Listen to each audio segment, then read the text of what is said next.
이렇게 많은 성도님들이 이렇게 모인 모습을 본 게 언제인지 참 아, 근데 더 떨리는 것 같아요.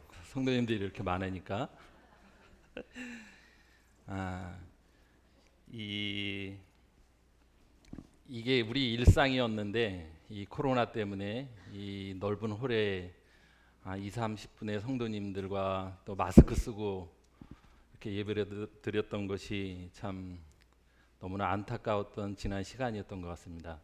이, 이 모습이 계속해서 이어졌으면 좋겠다는 그런 생각을 해보게 됩니다. 오늘은 믿음으로 행함이 온전해진다는 그런 말씀의 주제로 교제를 해보겠습니다. 오늘 본문은 야고보서 2장 14절에서부터 26절입니다.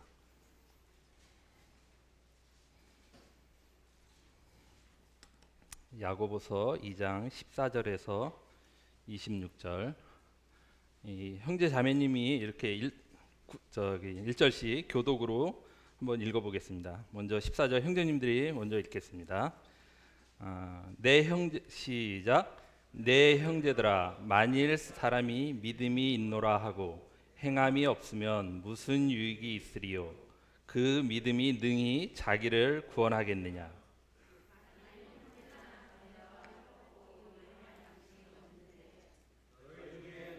그에게 이르되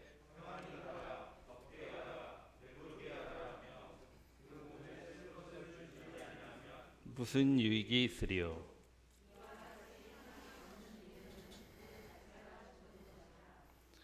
어떤 사람은 말하기를 너도 믿음이 있고 나는 행함이 있으니 나는 행함으로 내 믿음을 내게 보이리라 하리라.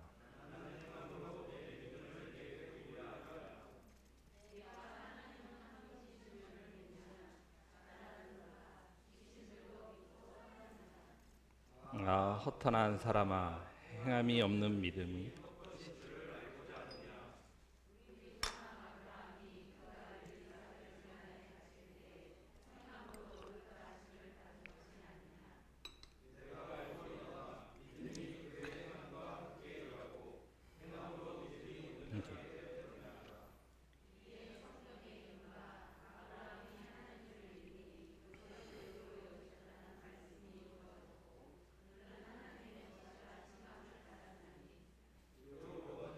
사람이 행함으로 의롭다 하심을 받은 믿음으로만은 아니니라.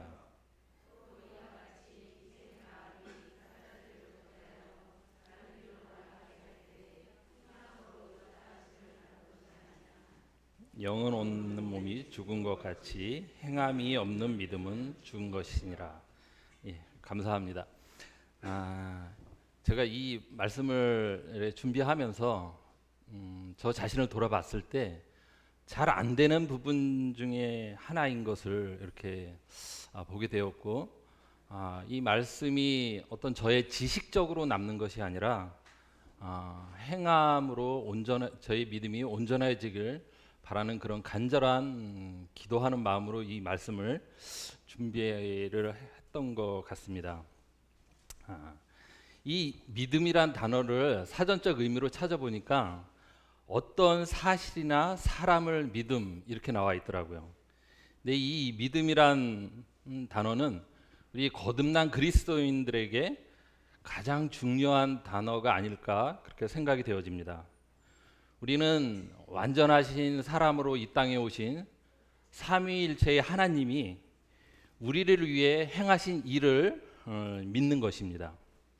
그런데 우리는 눈으로 보고 믿은 것이 아니라 복음이라는 그런 놀라운 복된 소식의 말씀을 통해서 하나님이 우리를 사랑하셔서 우리의 죄를 위해 독생자 예수 그리스도를 십자가에 죽게 하심으로 자기의 사랑을 확증하신 그 사랑을 알고 믿은 것입니다. 보고 믿은 것이 아니라 말씀을 통해서 알고 믿은 것입니다.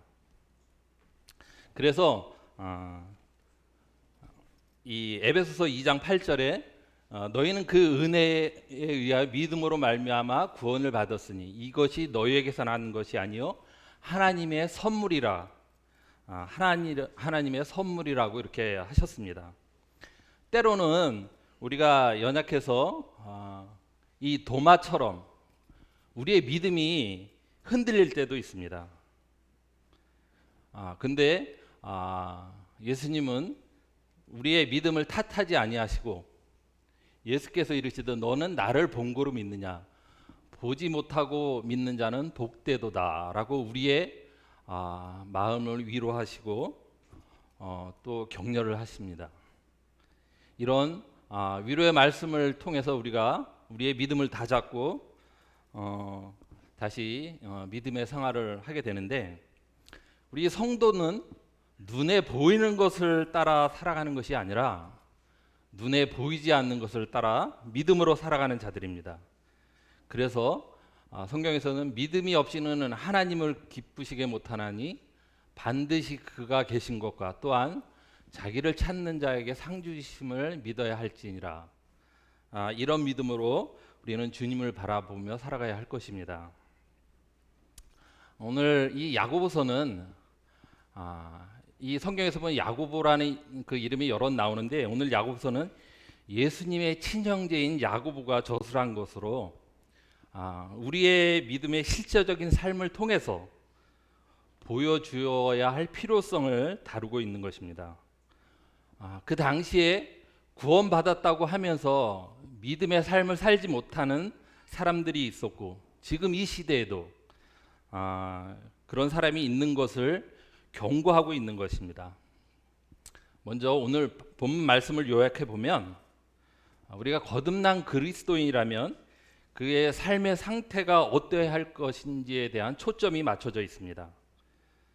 믿음이 있는 사람은 그의 삶 속에서 그 믿음을 행함으로 나타나는데, 행함이 따르지 아니한 믿음은 진정한 믿음이 아니다. 만일 형제나 자매가 헐벗고 양식이 없는데 말로만 평안히 가라, 덥고 배부르게 하라 하며 몸에 쓸 것을 주지 아니하면 무슨 유익이 있으리요라며 살아 움직이는 믿음이 아니면 그 믿음은 결코 다른 사람에게 유익을 끼칠 수 없다, 이렇게 말하고 있습니다. 우리는 행함으로 구원을 받는다라고 말하지는 않지만 행함은 살아있는 믿음의 확실한 열매인 것입니다. 그래서 본문에서는 행함이 없는 믿음에 대해서 말하고 있는데, 말로만 하는 믿음의 고백은 믿음의 실제를 증명할 수 없고, 행함이 없는 믿음에 대해서는 단순히 내가 행하지 않기 때문에 믿음이 없는 것이다, 그렇게 말하는 것이 아니라 믿음이 없기 때문에 행하지 못하는 것이라고 말하며, 행함이 없는 그 믿음은 자체가 죽은 것이라고 이렇게 나와 있습니다. 이런 믿음은 두려움이 따르는 믿음이고, 행함이 없는 이 믿음은 헛것이며, 이 불완전한 믿음인 것을 행함으로 온전하여진다고 이렇게 말을 하는 것입니다.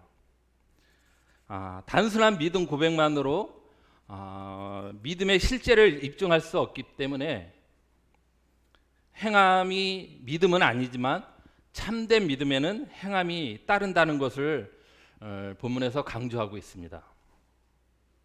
그래서 우리가 나무의 예를 든다면, 믿음이 뿌리라면 그 행위는 열매로 나타나는데, 성경에서는 아브라함과 라합의 예를 들고 있습니다. 그리고 반대적으로 귀신들의 믿음을 통해 행함이 없는 믿음은 죽은 믿음이라는 것을 우리에게 보여주고 있습니다.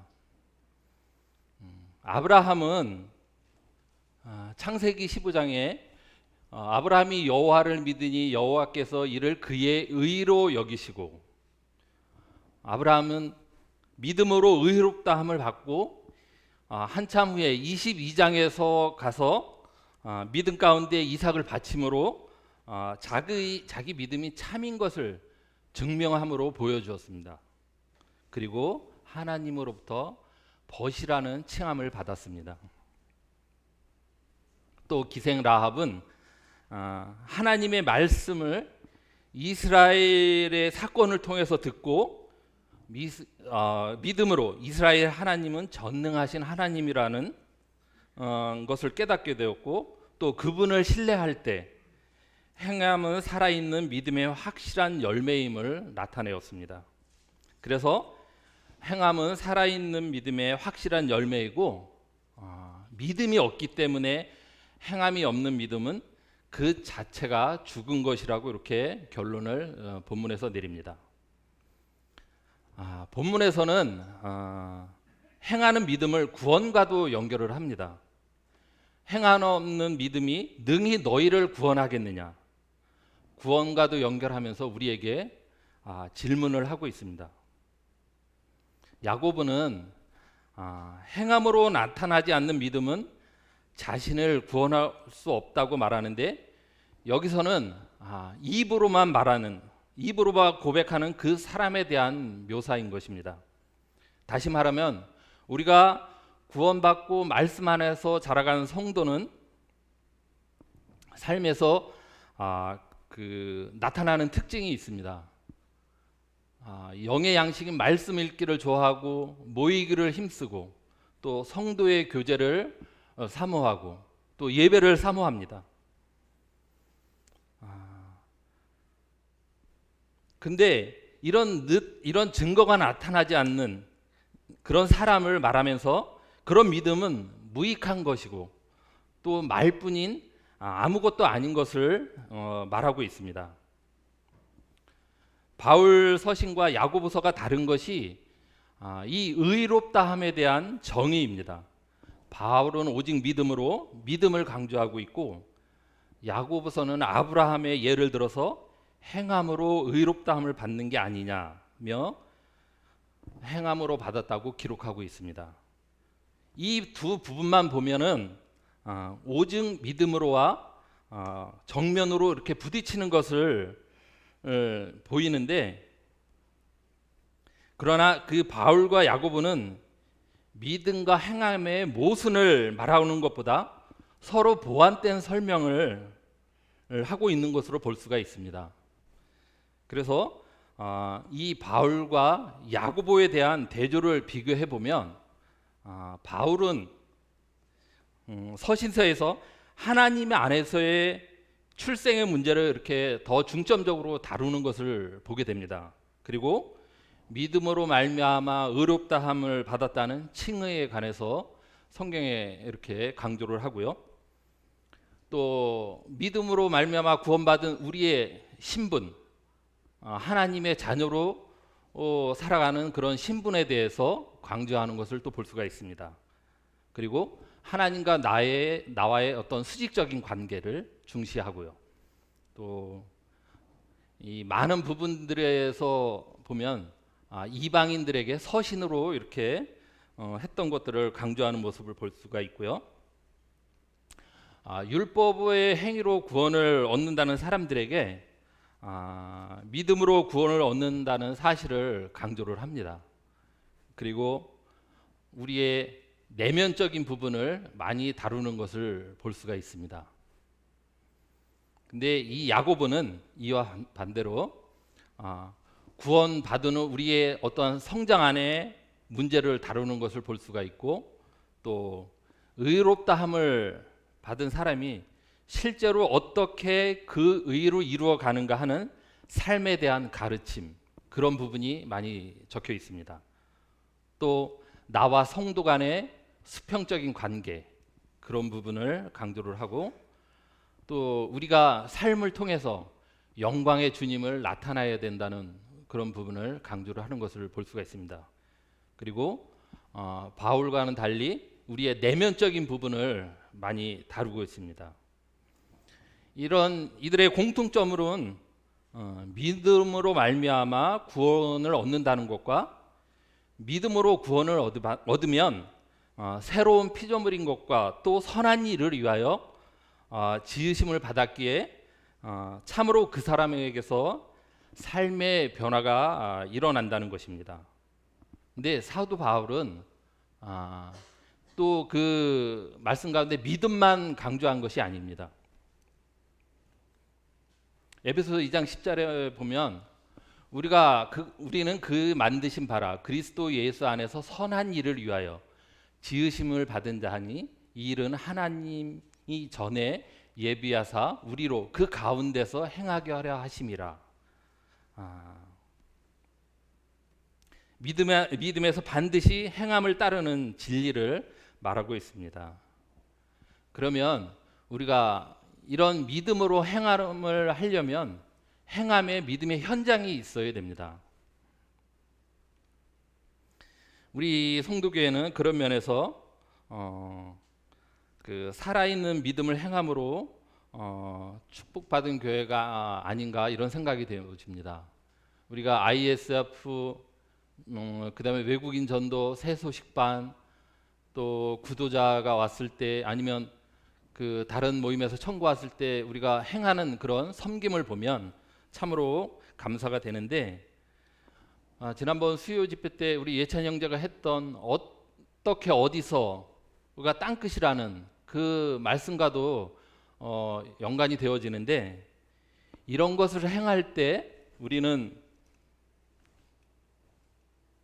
말과 혀로 하지 않고 행함과 진실함으로 해야 된다는 것입니다. 이 본문 속에서 이 현장은 교회인 것인데, 그곳에서 나와 다른 성도를 섬기고 또 품을 수 있고, 이런 과정 속에서 우리 내면이 성장하고 또 변화의 과정 속에서 죽은 믿음이 아닌 살아 숨쉬는 믿음이 된다는 것입니다. 이것이 잘 나타나 있는 것이 사무엘상 22장 1절에 나와 있습니다. 그러므로 다윗이 그곳을 떠나 아둘람 동굴로 도망하매 그의 형제와 아버지의 온 집이 듣고 그리로 내려가서 그에게 이르렀고, 환난 당한 모든 자, 빚진 모든 자와 마음이 원통한 자가 다 그에게로 모였고, 그는 그들의 우두머리가 되었는데 그와 함께 한 자가 400명이었더라. 이 보면 사울을 피해 도망 다니던 다윗이 블레셋 땅 가드 왕에게로 피신을 합니다. 피신을 하는데, 그곳에서도 그 가드 왕 신하에 의해서 다윗의 신분이 알려지게 됩니다. 그러자 다윗은 다시 피하는데 그것이 아굴람 동굴이었습니다. 그런 동굴로 도망간 다윗에게 사울의 통치 아래서 억압받던 400명이라는 백성들이 몰려오게 됩니다. 그들을 보면 말씀에 있는 대로 빚진 자였고 또 환난을 당한 자였습니다. 또 원통한 일을 당한 자들이었습니다. 이런 사연을 가진 자를 데리고 다윗은 훗날 왕국을 통일을 하는데, 여기에는 하나님의 특별한 은혜가 있습니다. 또 다윗의 뛰어난 리더십도 있습니다. 또 그들을 돌보는 목자 같은 심정으로 그들을 돌봄이 있었습니다. 하지만 그것만으로 그들이 분란 없이 하나의 공동체를 이루었을까요? 우리 인간은 그렇지 않습니다. 그들도 처음에는 평안이 없었을 것입니다. 그들은 다양한 각자의 사형과 상처가 있는 자들이었습니다.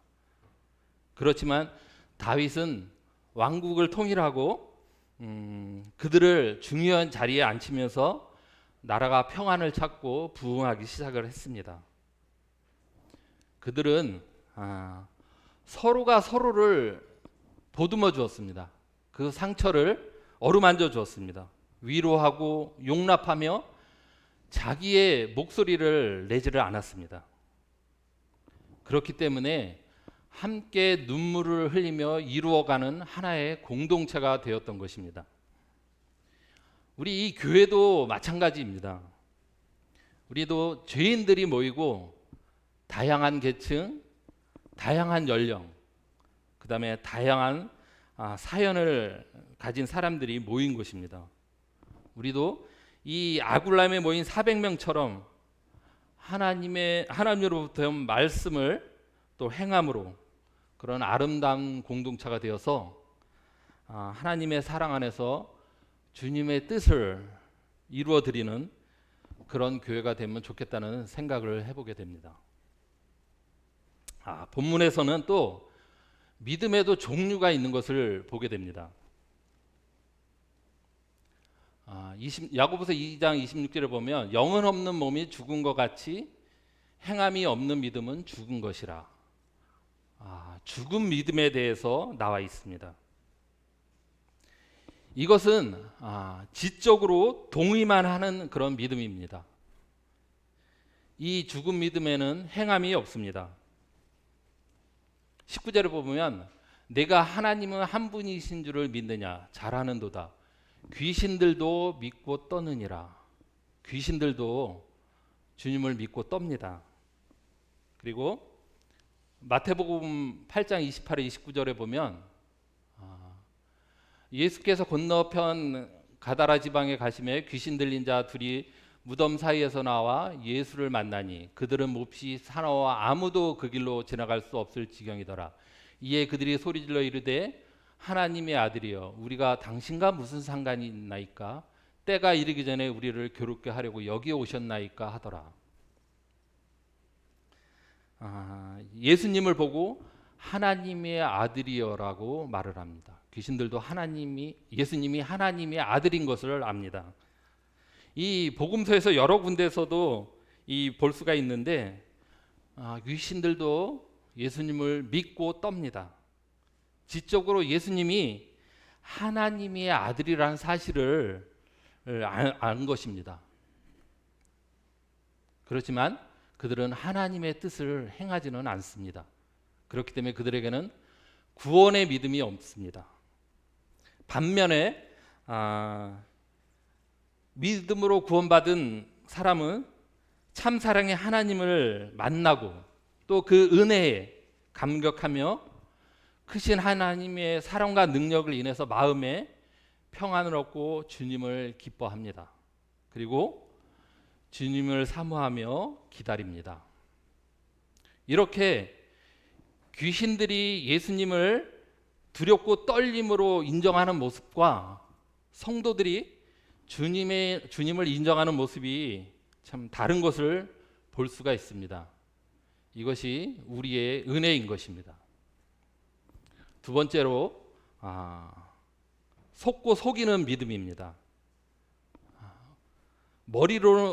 이것은 머리로는 인정을 하는 지적 동의와 우리의 감정까지 있는 믿음으로 우리가 두렵기도 하고 또 기쁘기도 하지만 우리가 믿음에 있노라 착각을 하는 속고 속이는 믿음입니다.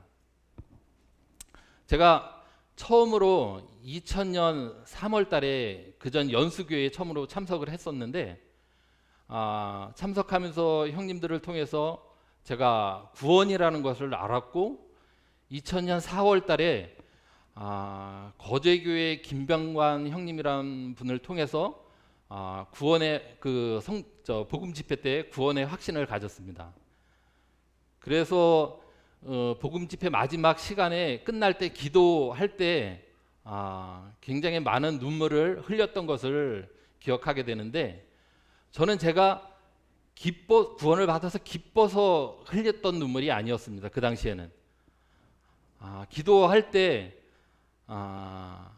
저는 제가 구원받고 하늘나라에 갈 수 있는데 하나님을 모르는 저희 부모님이 너무나 불쌍해서 가여워서 울었던 기억이 있습니다. 지금은 두 분이 다 참 구원받고 믿음 생활하고 계시는데 그때 어느 형제님이 저한테 와서 하신 말씀이 있습니다. 눈물 흘린다고 구원받는 것이 아니라고. 근데 저는 그게 전혀 상처로 다가와진 않았습니다. 그분이 어떤 말씀을 하시건 그러든 간에 저는 제 마음 가운데 확신이 있었기 때문에 전혀 상처가 되지 않았고, 지금 이 말씀을 준비하면서 그때를 생각해 보니까 그것이 우리가 속을 수 있다는 그 믿음을 경고를 해주셨던 것 같은 그런 기억이 들었습니다. 이것도 우리가 믿기는 하는데 하나님을 따르지 않는 그런 행함이 없는 믿음입니다.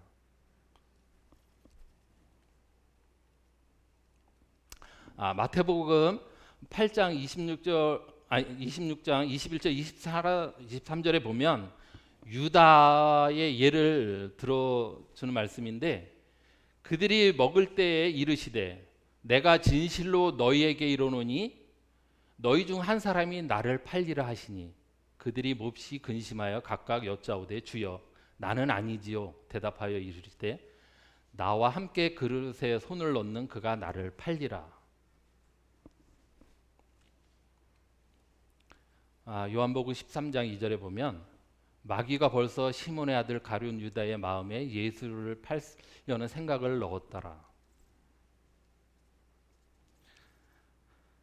유다는 사단에게 속아서 사단은 유다의 마음속에 예수님 팔 생각을 넣었습니다. 그 후로 유다는 제자들과 함께 있지만 그의 마음속에는 사단이 넣어준 그 마음대로 행동을 합니다. 그러나 그는 끝까지 주님을 따르지는 않습니다. 그와 함께한 11 제자들은 아무도 그의 속마음을 모르고 속습니다. 또 유다는 그들을 속입니다. 그는 제자들과 함께 다니면서 전도도 하고 또 주님의 일에 함께 사역을 같이 함께 했던 자였습니다. 근데 그 제자들은 그의 마음을 아무도 눈치챈 사람이 없었습니다. 이런 유다의 마음을 안 보는 오직 예수님 뿐이셨습니다. 사람은 속일 수 있어도 주님까지는 속일 수가 없었습니다. 우리가 교회에서도 이런 것을 방지하기 위해 침례 상담을 할 때 신중에 신중을 기하여 체크를 하는 것을 보게 되는데, 때로 우리의 한계를 볼 때가 있습니다. 그래서 그런 참 사례들을 가끔씩 접하게 되는데, 이 속담에 10길 물속은 알아도 한 길 사람의 속은 알 수가 없습니다. 그런 말씀이 있습니다. 그렇지만 중심을 보시는 하나님은 속일 수가 없습니다. 유다는 제자들은 속였지만 예수님까지는 속일 수가 없었습니다. 요한복음 1장 42절에 보면 안드레가 그 형제 베드로를 예수께 데려오는 장면이 나옵니다. 예수께로 오니 예수께서 보시고 이르시되 네가 요한의 아들 시몬이니 장차 게바라하리라 하시니라. 게바라는 번역하면 베드로라. 처음 보는 베드로를 보시고 장차 게바라하리라, 베드로의 미래까지도 보시고 훗날 불릴 이름까지도 아셨습니다. 동일하게 주님은 우리의 미래까지의 모습을 제시할 수 있으십니다. 과거에 어떤 어두움의 그림자가 있었는지, 현재 어떤 연약과 또 한계에 부딪혔는지도, 또 훗날 우리가 어떻게 변화될 이후의 모습을 정확히 알고 계십니다. 이런 분 앞에서 우리는 감출 것이 없습니다.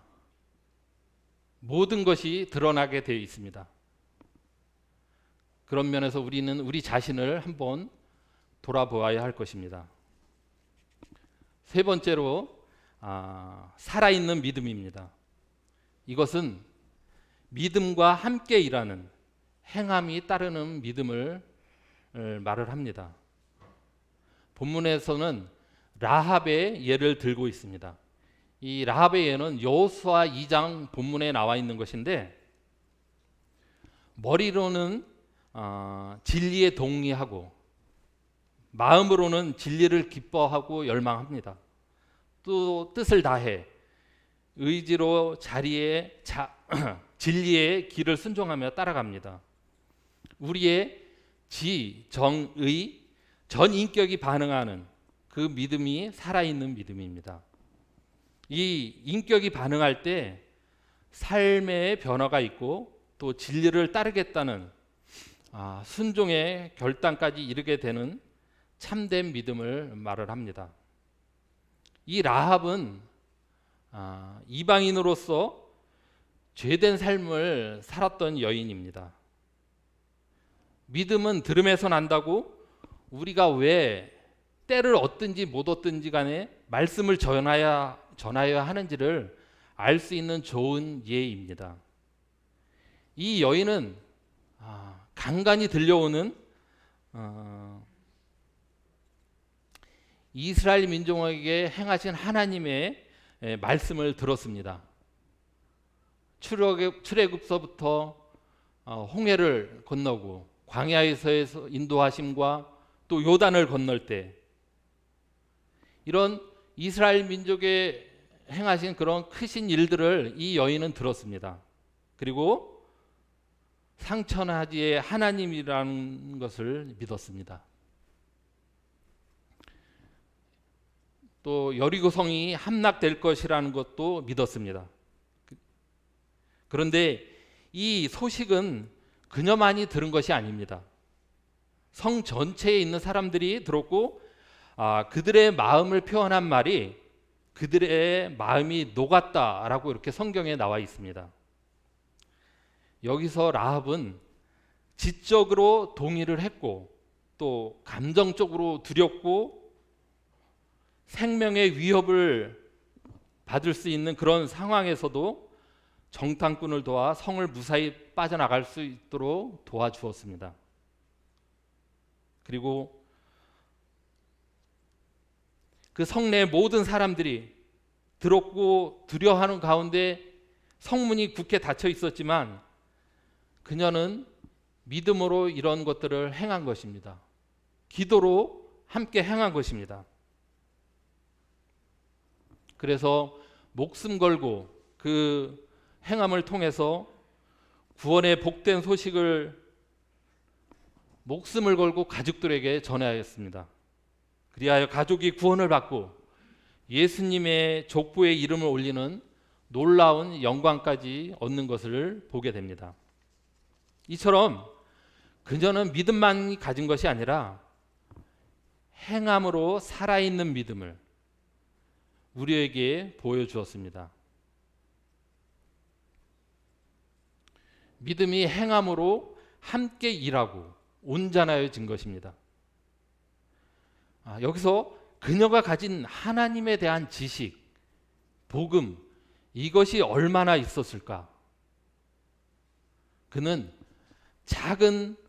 정말 작은 복음의 소식과 겨자씨보다도 작은 그 믿음으로 온 마음과 몸이 반응을 한 것입니다. 이렇게 반응한 것이 열매로 맺어진 것입니다. 지정의 전 인격이 반응했기 때문에 이런 놀라운 변화가 일어난 것입니다. 이 여인에 반해 우리는 어떤 믿음을 가지고 있습니까? 우리는 성경을 통해 하나님과 예수님을 계시해 주셨고 또 내주하고 계신 성령님을 통해 믿음의 역사를 이루어 가시면서 권면과 도움으로 인도해 가십니다. 우리의 믿음은 이 라합에 비해 어떤 믿음을 가지고 있는지 자신을 돌아보고 부끄러운 믿음이 되지 않기를 기도해야 할 것입니다.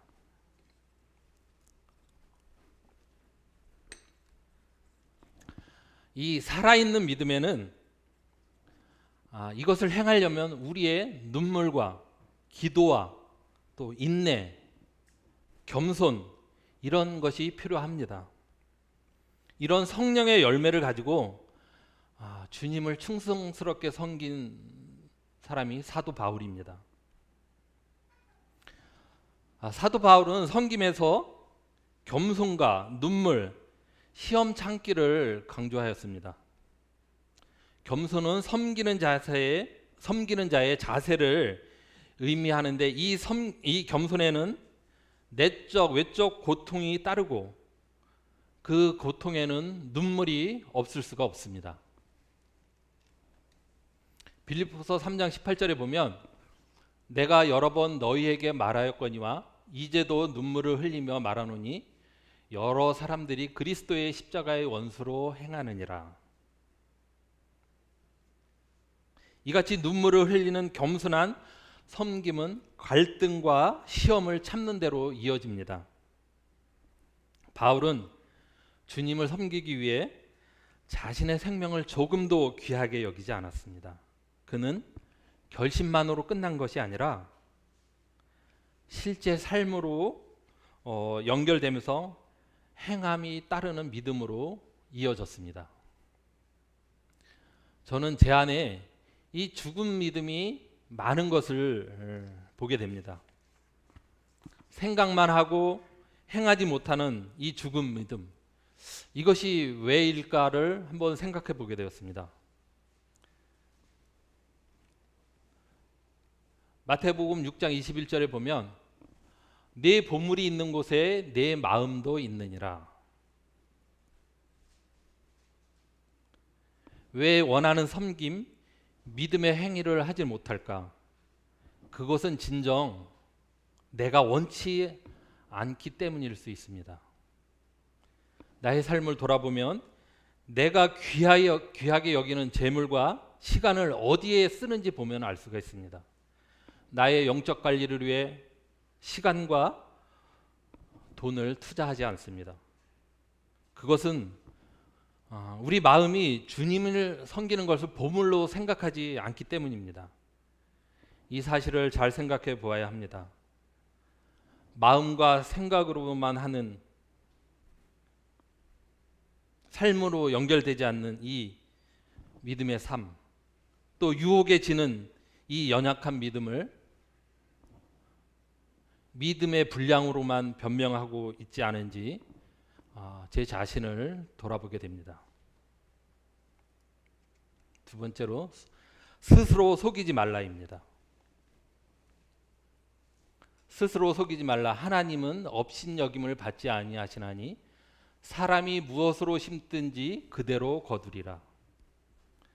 우리가 삶에서 무엇을 거두는가를 보면 무엇을 심었는지가 알 수가 있습니다. 우리는 우리의 삶에서 불신자들과 크게 다르다고 생각해 보신 적이 있으신가요? 저는 돌아봤을 때 그들과 차이가 없는 것을 또 보게 됩니다. 그러다 보니 거둘 것이 없는 것입니다. 심지 않았기 때문에, 또 기도도 간절한 마음으로 하지 않았기 때문에 거둘 것이 없는 것입니다. 세상에서도 어떠한 일에 대해서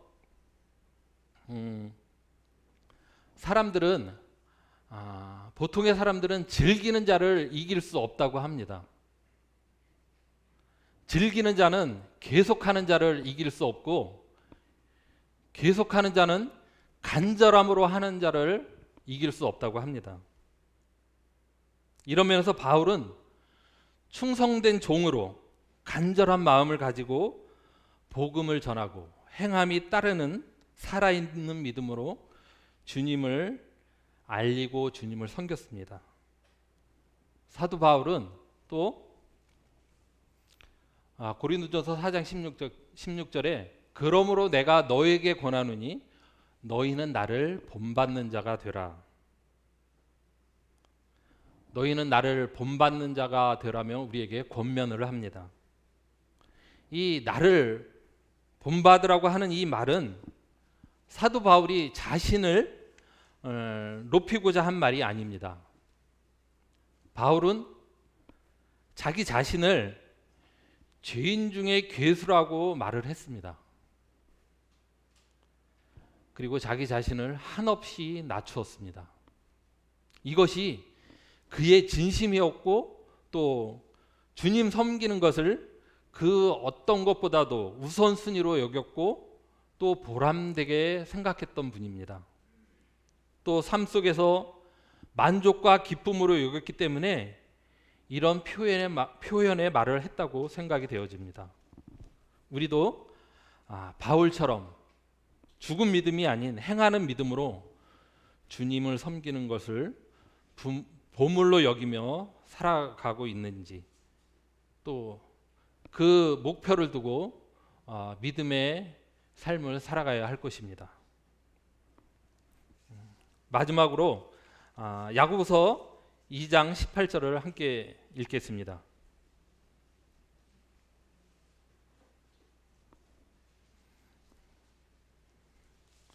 어떤 사람은 말하기를 너는 믿음이 있고 나는 행함이 있으니 행함이 없는 내 믿음을 내게 보이라. 나는 행함으로 내 믿음을 내게 보이리라 하리라. 우리는 입술의 고백을 실천으로 삶에 담아낼 수 있는 그런 주님의 자녀들이 되어야 할 것입니다. 우리 이 송도교회도 금방 읽은 그런 말씀을 통해서 행함으로 우리 교회가 더욱더 주님의 뜻을 이루어드리고 또 성도 간의 사랑을 통해서 주님이 기뻐하시는 그런 하나님의 자녀로 살아갈 수 있으면 좋겠다는 생각을 해보게 되면서 이 말씀을 마치겠습니다. 감사합니다.